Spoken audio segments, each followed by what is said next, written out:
سال میں ہمارا کتنا قرآن ہے، یہ مجھے نہ آپ سے پوچھنے کی ضرورت ہے، یہ ہر ایک آدمی کو اپنا محاسبہ کرنے کی ضرورت ہے، مراقبہ کرنے کی ضرورت ہے کہ بھئی میں نے اس مہینے میں کتنا قرآن کریم پڑھا، میں نے اس مہینے میں کتنا وقت نکالا قرآن کریم کو پڑھنے کے لیے۔ میرے گھر میں قرآن موجود تھا، میری مسجد میں قرآن موجود تھا، میرے گھر کی الماری میں قرآن رکھا ہوا تھا، میں نے کتنی دفعہ وضو کر کے محبت سے اس کلام کو اٹھایا اور اس کو دیکھ کر پڑھا۔ مہینے میں کتنی دفعہ مجھے موقع ملا، مجھے ہفتے میں کتنی دفعہ موقع ملا، مجھے سال میں کتنی دفعہ موقع ملا۔ اور یہ قرآن ہر کسی کو اپنے نزدیک نہیں آنے دیتا۔ یہ جامع ترمذی شریف کی روایت ہے، رسول اللہ صلی اللہ علیہ وآلہ وسلم ارشاد فرماتے ہیں، دیکھو بھئی ایک ادب یاد رکھو، جب آپ کا نام آئے تو کہا کرو صلی اللہ علیہ وسلم۔ جامع ترمذی شریف کی روایت میں آتا ہے، آپ نے فرمایا کہ جس طرح پر لوہے کو زنگ لگ جاتا ہے پانی کے لگنے سے، آپ نے دیکھا ہوگا کہ کسی جگہ پر پانی لگ رہا ہو تو لوہا ہو، وہ لوہا زنگ آلود ہو جاتا ہے، پھر زنگ لگ کر لوہا ختم ہو جاتا ہے بالکل، اور اس کی کوئی چیز کا وجود باقی نہیں رہتا۔ اللہ کے حبیب فرماتے ہیں جس طرح پر پانی کے لگنے سے لوہے کو زنگ لگ جاتا ہے، فرمایا ایسے ہی گناہوں کی وجہ سے دل میں بھی زنگ لگ جاتا ہے، دل زنگ آلود ہو جاتا ہے۔ صحابہ کرام نے فوراً پوچھا کہ یا رسول اللہ وہ دل کا زنگ دور کرنے کا کیا علاج ہے؟ لوہے کا زنگ دور کیسے کرتے ہیں؟ ریگ مارتے ہیں، پالش کرتے ہیں، اس کے اوپر رنگ کر دیتے ہیں تاکہ اس کے اوپر زنگ نہ آئے۔ دل کا زنگ کیسے دور ہوگا؟ اللہ کے حبیب نے دو باتیں ارشاد فرمائی۔ آپ نے فرمایا کثرت و تلاوت القرآن، قرآن کریم کو کثرت سے پڑھنا یہ دل کے زنگ کو دور کر دیتا ہے۔ قرآن کریم کو کثرت سے پڑھنا دل کے زنگ کو دور کر دیتا ہے۔ حضور فرمایا کہ وکثرت ذکر الموت، اور موت کو کثرت سے یاد کرنا یہ دل کے زنگ کو دور کر دیتا ہے۔ میرے بھائیو، اب یہ قرآن کریم اللہ نے ہمیں دیا۔ پرانے زمانے میں پرنٹنگ نہیں تھی، پریس نہیں تھے، ہر کسی کے پاس قرآن نہیں ہوتا تھا۔ قرآن لکھا ہوا ہاتھوں سے لکھا جاتا تھا، گھروں میں لایا جاتا تھا، کئی گھروں میں ایک قرآن ہوتا تھا، پورے محلے میں ایک قرآن ہوتا تھا، شہروں میں چند قرآن ہوتے تھے۔ آج ہر گھر میں کئی قرآن ہیں، آج ایک مسجد میں سینکڑوں قرآن ہیں۔ آج قرآن چھپ تو بہت رہے ہیں، لاکھوں قرآن چھپ رہے ہیں۔ مجھے لاہور کے پریس والے کہنے لگے کہ ہم نے اس ایک سال میں 5 لاکھ قرآن کریم ہم نے چھاپے ہیں۔ تو میرے دل میں آیا کہ 5 لاکھ قرآن تو چھاپے ہیں، لیکن دیکھنا یہ ہے کہ قرآن پڑھنے والے کتنے پیدا ہوئے، قرآن کتنے پڑھنے والے پیدا ہوئے۔ میرے پیر و مرشد ہمارے حضرت قبلہ حضرت نفیس شاہ صاحب رحمۃ اللہ علیہ، ان سے ایک دفعہ پاکستان کے ایک بہت بڑے عالم نے رمضان مبارک میں ہمارے سامنے یہ سوال کیا، انہوں نے کہا حضرت ہر وظیفہ کرنا آسان ہے، ہر وظیفہ کرنا بڑا آسان ہے، اتنی تسبیحات اس کی کر لی، اتنی تسبیح اس کی کر لی، سارے وظائف کرنے بڑے آسان ہیں، قرآن کریم کی تلاوت بڑی مشکل ہے، قرآن کریم کو کھولنا بڑا مشکل ہے، قرآن کریم کی تلاوت کرنا بڑا مشکل ہے۔ حضرت اس کی وجہ کیا ہے؟ قرآن کریم کی تلاوت ہم سے کیوں نہیں ہوتی؟ باقی ذکر اذکار ہم سے بہت ہوتے ہیں۔ ہمارے حضرت قبلہ شاہ صاحب کے زیادہ گفتگو نہیں فرماتے تھے، لمبی خاموشی اختیار فرماتے تھے۔ حضرت کافی دیر کے بعد ارشاد فرمانے لگے کہ مولانا بات یہ ہے کہ قرآن بادشاہ ہے اور بادشاہ تک ہر کسی کی رسائی نہیں ہوا کرتی۔ قرآن کیا ہے؟ بادشاہ ہے اور بادشاہ تک ہر کسی کی رسائی نہیں ہوا کرتی۔ تو قرآن وہی پڑھے گا جس کا اللہ انتخاب فرمائیں گے، قرآن وہی پڑھے گا جس کا اللہ انتخاب فرمائیں گے۔ جس آدمی کو دیکھو کہ وہ قرآن پڑھ رہا ہے، جس کو دیکھو وہ قرآن پڑھا رہا ہے، جس کو دیکھو وہ قرآن سے محبت کر رہا ہے، جس کو دیکھو کہ وہ قرآن کی تلاوت کر رہا ہے، تو سمجھ لو کہ اللہ کو اس سے محبت ہے، اللہ اس سے محبت کرتے ہیں۔ اس لیے قرآن اس کے دل، دیکھو رسول اللہ صلی اللہ علیہ وسلم کی دعا ہے، حضور علیہ السلام فرماتے ہیں کہ یا اللہ قرآن کے نور کو میری آنکھوں میں ڈال دیجئے، اللہ قرآن کے نور کو میرے کانوں میں ڈال دیجئے، اللہ قرآن کے نور کو میری زبان میں ڈال دیجئے، اللہ قرآن کے نور کو میرے قلم میں ڈال دیجئے، اللہ قرآن کے نور کو میرے دل دماغ میں ڈال دیجئے، اللہ قرآن کے نور کو میرے اس چمڑے چہرے میں ڈال دیجئے، اللہ اس قرآن کے نور کو میرے بالوں میں ڈال دیجئے، اللہ اس قرآن کو میرے گوشت میں ڈال دیجئے، اللہ اس قرآن کو میری ہڈیوں میں ڈال دیجئے، اللہ اس قرآن کو میرے گردے میں ڈال دیجئے۔ یہ کون دعا کر رہے ہیں؟ یہ شیخ عبد القادر جیلانی دعا نہیں کر رہے ہیں، یہ خواجہ معین الدین اجمیری دعا نہیں کر رہے ہیں، یہ امام بخاری دعا نہیں کر رہے، یہ دعا کون کر رہے ہیں؟ جناب رسول اللہ صلی اللہ علیہ وسلم دعا کر رہے ہیں کہ اللہ قرآن کا نور میری آنکھوں میں رکھ دیجئے، میرے کانوں میں رکھ دیجئے، میری زبان میں رکھ دیجئے، میرے دل و دماغ میں رکھ دیجئے، میرے بالوں میں رکھ دیجئے، میری ہڈیوں میں رکھ دیجئے، میرے ہڈیوں کے گردے میں رکھ دیجئے۔ یہ اللہ کے حبیب دعا کر رہے ہیں۔ یہ قرآن اتنا اونچا قرآن، اور جس طرح پر قرآن اونچا ہے، قرآن پڑھنے والا اونچا ہے، قرآن پڑھانے والا اونچا ہے، جس جگہ پر قرآن پڑھا جا رہا ہے، جس جگہ پر قرآن پڑھایا جا رہا ہے، جس جگہ پر قرآن سیکھا جا رہا ہے، جس جگہ پر قرآن سکھایا جا رہا ہے، وہ جگہ بھی تمام جگہوں سے بہتر ہے۔ جس طرح قرآن سیکھنے والا تمام لوگوں میں بہتر، قرآن سکھانے والا تمام لوگوں سے بہتر، ایسے جس جگہ پر قرآن سیکھا جا رہا ہے، جس جگہ پر قرآن سکھایا جا رہا ہے، جس جگہ پر قرآن پڑھا جا رہا ہے، جس جگہ پر قرآن پڑھایا جا رہا ہے، وہ جگہ تمام جگہوں سے بہتر ہے۔ اور یہ قرآن کہاں پڑھا جا رہا ہے، کہاں پڑھایا جا رہا ہے، کہاں سیکھا جا رہا ہے، کہاں سکھایا جا رہا ہے؟ بولو اپنی زبان سے، دینی مدارس میں۔ کہاں سکھایا جا رہا ہے؟ دینی مدارس میں۔ کہاں سیکھا جا رہا ہے؟ دینی مدارس میں۔ یہ دینی مدارس اسلام کے قلعے ہیں، یہ دینی مدارس قرآن کی چھاؤنیاں ہیں۔ جہاں جہاں دینی مدرسہ ہے وہاں سمجھ لیں کہ یہ دین کے تحفظ کا مرکز ہے، یہ قرآن کے تحفظ کا مرکز ہے، یہ حدیث کے تحفظ کا مرکز ہے۔ اور یاد رکھو، مجھے بھی بات یاد آ گئی، ہمارے ڈاکٹر محمود احمد غازی رحمۃ اللہ علیہ یہ اسلامی نظریاتی کونسل کے رکن بھی رہے اور وزیر مذہبی امور بھی رہے اور انٹرنیشنل اسلامک یونیورسٹی کے وائس چانسلر بھی رہے۔ 1970 میں پوری دنیا کے 10 ممالک میں یہ گھومنے کے لیے گئے۔ پاکستان میں سب سے پہلا اسلامیات میں ڈاکٹریٹ انہوں نے کیا۔ یہ کہتے ہیں کہ میں 10 ممالک میں گیا، مجھے اس وقت کی حکومت نے ہمارے لوگوں کو بھیجا کہ آخری ملک ہمارا تھا روم، وہاں پر ہمیں دنیا کی عیسائیوں کے سب سے بڑے پادری کے سامنے بٹھایا گیا اور بٹھا کر کے میں کہا گیا کہ یہ آپ سے آج بات کریں گے، آپ ان سے بات کریں۔ میرے مختلف ساتھیوں نے ان سے بات کی اور آخر میں میرا نمبر آیا تو میں نے کہا کہ فور صاحب مجھے یہاں پر یہ کہہ کر لایا گیا ہے کہ آپ اس وقت پوری دنیا میں عیسائیوں کے سب سے بڑے عالم ہیں۔ آپ کی توجہ ہے؟ جتنا مجمع بیٹھا اس کی توجہ ہے بھائی؟ سب کی ہے؟ بول کر بتاؤ۔ کیا کہا کہ ہمیں یہ بتایا گیا کہ آپ اس وقت دنیا میں عیسائیوں کے سب سے بڑے عالم ہیں۔ کیا ہمیں صحیح بتایا گیا؟ انہوں نے کہا سینیارٹی کے اعتبار سے اس وقت عیسائیوں میں مجھ سے بڑا کوئی انجیل کا عالم نہیں ہے۔ عیسائی احکامات میں کیتھولک کا سب سے بڑا عالم اس وقت میں ہوں۔ تو ڈاکٹر صاحب کہنے لگے کہ میں نے ان سے کہا کہ چلے پھر مجھے ایک بات آپ سے پوچھنی ہے۔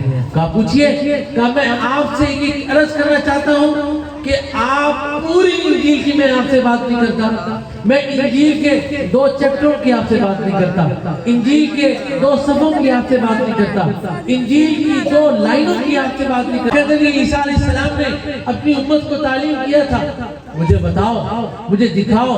وہ کہتے ہیں کہ اس پوپ کا سر جھک گیا۔ اس نے کہا کہ سوری میرے پاس آپ کی اس بات کا جواب نہیں۔ ڈاکٹر صاحب کہنے لگے جب اس نے یہ کہا تو میں اپنی جگہ پر اٹھ کر کھڑا ہو گیا۔ میں نے کہا کہ پوپ صاحب آپ پوری دنیا کے سب سے بڑے عیسائیوں کے عالم ہیں، آپ کے پاس اپنی انجیل کے 2 لفظ ایسے نہیں کہ جن کے بارے میں آپ یہ کہہ سکیں کہ میں قسم اٹھا کر کہتا ہوں، عیسیٰ کی قسم اٹھا کر کہتا ہوں، انجیل کی قسم اٹھا کر کہتا ہوں، عیسیٰ کے رب کی قسم اٹھا کر کہتا ہوں کہ یہ وہی 2 الفاظ ہیں جو اللہ نے عیسیٰ کو دیے اور عیسیٰ نے آگے عیسائیوں کے دیے، اپنی امت کو دیے۔ آپ کے پاس پاس بتانے کے لیے دو لفظ نہیں، میرے ساتھ آپ پاکستان چلیں، میں پاکستان کے کسی بڑے دارالعلوم نہیں، کسی بڑے مدرسے نہیں، میں آپ کو پاکستان کے ایک چھوٹے سے دیہات میں لے کے جاؤں گا، چھوٹے سے دیہات کی ایک چھوٹی سی مسجد میں لے کر جاؤں گا، اور وہاں لے جا کر ایک 8 سال کے بچے کے سر پر آپ کا ہاتھ رکھواؤں گا، اور پھر اس بچے سے کہوں گا کہ بچے بتاؤ کہ تم نے جو قرآن تمہارے پاس ہے، تم قرآن کے حافظ ہو، تم بتاؤ کہ تمہارے پاس قرآن کی سند کیا ہے؟ تو وہ 8 سال کے قرآن کا حافظ وہ الحمد سے لے کر بناس تک پورے قرآن کی آپ کو سند بتا دے گا کہ مجھے یہ قرآن کہاں سے ملا، میرے استاد نے قرآن کہاں سے لیا، اس نے قرآن کہاں سے لیا، وہ حضور علیہ السلام تک اپنی پوری سند آپ کے سامنے بیان کر دے گا۔ آج میں آپ سے پوچھتا ہوں، علامہ اقبال کالونی والوں سے پوچھتا ہوں، فیصل آباد والوں سے پوچھتا ہوں، آج پوری دنیا میں کوئی یہودی یہ کہہ سکتا ہے کہ یہ تورات کے حافظ ہیں؟ تورات کے ایک حافظ پوری دنیا میں نہیں ہے، بڑی ذمہ داری کے ساتھ یہ بات کہہ رہا ہوں۔ آج پوری دنیا میں انجیل کا ایک بھی حافظ نہیں ہے، لیکن آپ محلوں میں آؤ، آپ گلیوں میں آؤ، آپ قصبوں میں آؤ، آپ دیہاتوں میں آؤ، آپ شہروں میں آؤ، آپ ملکوں میں آؤ، آپ کو قرآن کے حافظ ملیں گے، آپ کو قرآن کے عالم ملیں گے، آپ کو قرآن کے قاری ملیں گے۔ یہ قاری کہاں سے آئے؟ یہ حافظ کہاں سے ملے؟ قرآن کے عالم کہاں سے ملے؟ دین کے مفتی کہاں سے ملے؟ یہ کہاں سے آئے؟ دینی مدارس سے آئے۔ اور یاد رکھو، دینی مدارس اللہ کا انعام ہے۔ میں آخری بات عرض کرتا ہوں کہ میرے استاد مولانا عبد المجید صاحب رحمۃ اللہ علیہ فرمایا کرتے تھے کہ جب کوئی بچہ قرآن کا حافظ بنتا ہے، قرآن کا قاری بنتا ہے، دین کا عالم بنتا ہے اور دین کا مفتی بنتا ہے، فرمایا کہ 3 آدمی اس کے اجر میں برابر کے شریک ہوتے ہیں۔ ایک وہ جو بچے کے والدین ہیں، دوسرا بچے کا استاد، اور تیسرا وہ آدمی جس نے اس مدرسے پر اور طالب علم پہ خرچ کیا ہوگا۔ کس نے لائٹ لگوائی، اس لائٹ کی روشنی میں قرآن پڑھا جا رہا ہے، کس نے پنکھا لگوایا، اس پنکھے کی ہوا میں بیٹھ کر قرآن پڑھا جا رہا ہے، کسی نے چھت فراہم کی، اس چھت کے نیچے قرآن پڑھا جا رہا ہے، کسی نے فرش لگوا دیا، اس فرش پر بیٹھ کر قرآن پڑھا جا رہا ہے۔ یہ آدمی مر گیا، دنیا سے چلا گیا، قبر میں چلا گیا، اس کی ہڈیاں گل گئی اور گوشت ختم ہو گیا، لیکن نام اعمال میں قرآن کے ثواب قیامت تک لکھا گیا۔ اس لیے میرے بھائیوں، قرآن سے اپنے تعلق کو مضبوط کرو، اہل قرآن سے اپنے تعلق کو مضبوط کرو۔ رمضان کا مہینہ آ رہا ہے، ہر ساتھی اس بات کی نیت کرے کہ میں نے قرآن کریم کو پڑھنا ہے، قرآن کریم کو پڑھانا ہے، قرآن کریم کو سیکھنا ہے۔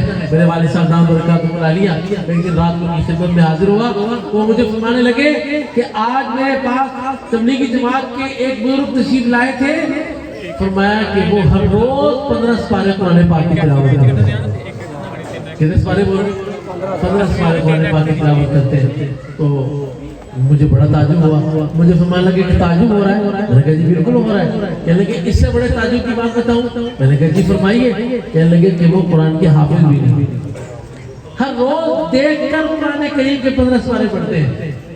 15 سپارے ہر روز دے کر، اور دکان بھی ہے، تاجر بھی ہے، سارا دن بیٹھے رہتے ہیں، دکان کھلی ہوئی ہے، ملازم کام کر رہے ہیں اور خود قرآن کریم پڑھ رہے ہیں۔ ہمارے ایک رشتہ دار ہیں، ان کا پیٹرول پمپ ہے، وہ کہتے ہیں کہ صبح کو جب میں 9 بجے اپنے پیٹرول پمپ پر آتا ہوں، میں نے اپنے مینیجر سے کہا ہے کہ 12 بجے تک کوئی آدمی مجھ سے بات نہ کرے آ کر، میں اپنے آفس کے اندر سے کنڈی لگا کر قرآن کریم کے جب تک 6 پارے میرے مکمل نہ ہو جائے، میں اس وقت تک اپنے عملے میں کسی سے بات نہیں کرتا۔ آپ کے فیصلہ بات کی بات ہے۔ وہ ایک مکہ کوچ کے ایک ڈرائیور کی بات آپ کو سنا رہا ہوں، حافظ قرآن۔ میں نے اس ڈرائیور کی زیارت کی ہے، جس زمانے میں یہ موٹر پہ وغیرہ نہیں بنے تھے، اتنی سفید داڑھی تھی، تو وہ ان کے بارے میں، ان کا بیٹا ہمارے پاس پڑھتا تھا قرآن میں، ان کے بارے میں مجھے بتایا کہ یہ قرآن کے بڑے پختہ حافظ ہیں۔ ایک تو رمضان میں یہ ڈرائیوری نہیں کرتے، قرآن پاک کا مسئلہ سناتے ہیں، چھٹی کرتے ہیں اڈے سے، اور پورا سال 11 مہینے ان کا معمول یہ ہے کہ جب فیصل آباد سے گاڑی نکالتے ہیں صادق آباد کے لیے، فیصل آباد کے اڈے سے نکلتے ہوئے قرآن شروع کرتے ہیں اور صادق آباد تک قرآن پاک مکمل کر لیتے ہیں۔ اور جس وقت سے ساتھ بعد سے اپنے کوچ کی ڈرائیونگ سیٹ پر بیٹھتے ہیں تو قرآن شروع کرتے ہیں اور فیصلہ باد اڈے تک قرآن مکمل کر لیتے ہیں.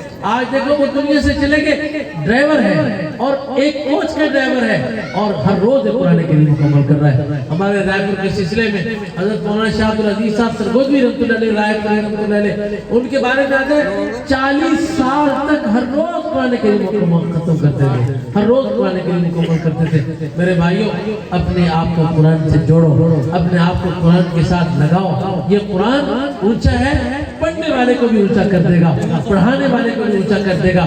قرآن کو سیکھو, قرآن کو سکھاؤ. قرآن وفادار ہے. میں آج کہا کرتا ہوں آپ جن لوگوں کے ساتھ اپنے سیاسی وابستگیاں رکھتے ہیں, آپ لوگوں کے ساتھ مختلف قسم کی وابستگیاں رکھتے ہیں, یہ سیاسی وابستگی والے تو آپ کی کسی غمی میں نہیں آتے, آپ کی کسی خوشی میں نہیں آتے, یہ آپ کے کسی دکھ درد میں آ کر شریک نہیں ہوتے. لیکن قرآن وہ چیز ہے جو آپ کے دکھ درد میں شریک ہوتا ہے. جس وقت میں آپ بے بس ہوں گے, بے یار و مددگار ہوں گے, آپ قبر میں ہوں گے, آپ کو کوئی پرسان حال نہیں ہوگا, آپ اندھیرے میں ہوں گے, روشنی کا سوال نہیں ہوگا, آپ اکیلے ہوں گے, کوئی آپ کے ساتھ نہیں ہوگا, اس وقت قرآن آپ کے ساتھ آ کر کھڑا ہو جائے گا. صحیح بخاری شریف کی روایت ہے, جناب رسول اللہ صلی اللہ علیہ وسلم نے ارشاد فرمایا کہ اللہ کے میزان پر ایک آدمی کو لایا جائے گا اور اللہ اس کا نام اعمال کھلوائیں گے اور اس کے لیے قیامت کے دن اللہ کے میزان پر جہنم کا فیصلہ ہو جائے گا. کہا جائے گا اس کو گھسیٹ کر جہنم میں پھینک دیا جائے. فرمایا کہ اس وقت میں اللہ کے کلام کی ایک صورت آ جائے گی, کہیں گے کہ یا اللہ یہ جہنم میں نہیں جائے گا. اللہ فرمائے گی کیوں نہیں جائے گا؟ فعل کذا و کذا, فعل کذا و کذا, فعل کذا و کذا, اس نے تو یوں بھی کیا, اس نے تو یہ جرم بھی کیا, اس نے تو یہ گناہ بھی کیا. وہ کہیں گے یا اللہ یا اس کو جہنم سے نکال دے یا مجھے اپنے کلام سے نکال دے. اللہ فرمائیں گے بڑا مضبوط سفارش کیا ہے, فرشتوں سے فرمائیں گے جاؤ بھی اس کو جنت میں داخل کر دو. وہ سورت کون سی ہے؟ فرمایا کہ وہ 30 آیتوں کی ایک سورت ہے, سورت الملک. جو آدمی رات کو سونے سے پہلے اس سورت کی تلاوت کر لے گا اللہ اس کو قبر و حشر کے عذاب سے محفوظ فرمائے. میرے بھائیوں قرآن سے اپنے تعلق کو مضبوط کرو. اللہ مجھے اور آپ کو قرآن کریم سے مضبوط تعلق رکھنے کی توفیق عطا فرمائے. ان اداروں کے ساتھ جن اداروں میں قرآن پڑھا جا رہا ہے, ان اداروں کے ساتھ جن میں قرآن پڑھایا جا رہا ہے, ان اداروں کے ساتھ جن میں قرآن سیکھا جا رہا ہے, ان اداروں کے ساتھ جن میں قرآن سکھایا جا رہا ہے, اپنے تعلق کو مضبوط کرو. میں آپ سے مجمل سے پوچھتا ہوں, ہمارے کتنے بچے آج قرآن کریم کے حافظ ہو رہے ہیں؟ میں آپ سے ایک بات پوچھتا ہوں, آپ مجھے بتائیں دنیا میں کوئی ایسا آدمی ہے کہ جو مال کی بنیاد پر اپنے بچے کو قرآن کا حافظ بنا سکتا ہو؟ بولو. آپ نے آج تک سنا کہ فلاں سیٹ 1 ارب روپے 1 کروڑ روپے مدرسے کے اندر لے کر آیا اور اس نے کہا کہ مولانا صاحب یہ 1 کروڑ روپے کی رسید کاٹ دو اور میرے بیٹے کے اندر قرآن کریم کے حفظ کا سافٹ ویئر منتقل کر دو, بس یہ 1 منٹ لگے, جس طرح کمپیوٹر کی فائل منتقل ہوتی ہے تو یہ بچہ قرآن کا حافظ ہو گیا. نہیں, اسے معلوم ہوا کہ مال سے قرآن کا حافظ نہیں بنتا. اور اسی طرح روحانیت کی بنیاد پر بھی کسی آدمی کوئی پیر کا بیٹا ہے اور اس کا بیٹا نہیں قرآن کا حافظ بن رہا, لیکن یہ اللہ کا انتخاب ہو جاتا ہے. اللہ یجذب الیہ من یشاء و یہدی الیہ من ینیب. اللہ جس کو چاہتا ہے. Subscribe now and press the bell icon. Never miss an update.